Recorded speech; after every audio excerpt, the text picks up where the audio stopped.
आखिर क्यों हनुमान जी का नाम श्री राम के भक्तों की सूची में नहीं था? क्या प्रभु श्री राम हनुमान जी को अपना भक्त नहीं मानते?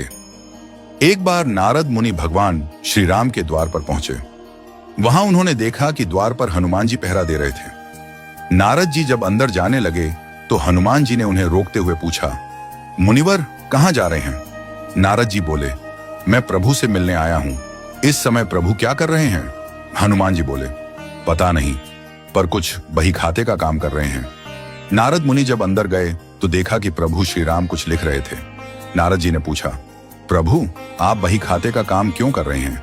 यह काम किसी मुनीम को दे दीजिए। श्री राम ने कहा, नहीं नारद, यह मेरा काम है, इसलिए मुझे ही करना पड़ता है। मैं यह कार्य किसी और को नहीं सौंप सकता। नारद जी ने उत्सुकतावश पूछा, प्रभु ऐसा क्या कार्य है?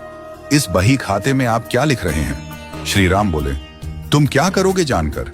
जाने दो। नारद जी आग्रह करते हुए बोले, नहीं प्रभु, अब तो आप बता ही दीजिए कि इस बही खाते में क्या लिखते हैं। प्रभु श्री राम ने कहा, नारद, मैं इस बही खाते में रोजाना उन भक्तों की हाजिरी लगाता हूं जो हर पल मेरा नाम भजते हैं। यह सुनकर नारद मुनि को अपनी हाजिरी देखने की उत्सुकता हुई। उन्होंने पूछा, प्रभु क्या मेरा नाम भी इस सूची में है? जब प्रभु श्री राम ने बही खाता नारद जी को दिखाया तो उन्होंने देखा कि उनका नाम सबसे ऊपर था। यह देखकर नारद मुनि बहुत प्रसन्न हुए कि प्रभु उन्हें अपना सबसे बड़ा भक्त मानते हैं। लेकिन उन्होंने देखा कि उस बही खाते में हनुमान जी का नाम नहीं था।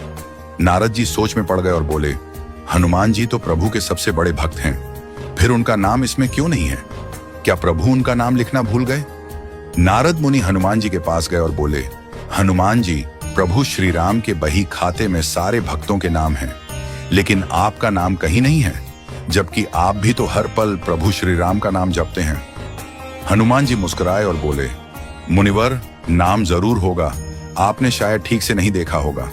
नारद जी बोले, नहीं हनुमान, मैंने बहुत ध्यान से देखा था, लेकिन आपका नाम कहीं नहीं था। हनुमान जी बोले, अच्छा कोई बात नहीं, शायद प्रभु ने मुझे इस लायक नहीं समझा होगा कि मेरा नाम उसमें लिखा जाए। लेकिन नारद जी, प्रभु एक अलग दैनंदिनी डायरी भी रखते हैं जिसमें वे नित्य कुछ न कुछ लिखते हैं। फिर नारद मुनि दोबारा प्रभु श्री राम के पास गए और बोले, प्रभु मैंने सुना है कि आप एक और दैनंदिनी भी रखते हैं, उसमें आप क्या लिखते हैं? श्री राम मुस्कुराते हुए बोले, हाँ नारद, मैं रखता हूं, लेकिन वह तुम्हारे काम की नहीं है। नारद जी ने आग्रह करते हुए कहा, नहीं प्रभु, मुझे वह भी देखने की इच्छा है। प्रभु श्री राम मुस्कुराए और बोले, मुनिवर, मैं इस दैनंदिनी में उन भक्तों के नाम लिखता हूं जिनको मैं नित्य भजता हूं।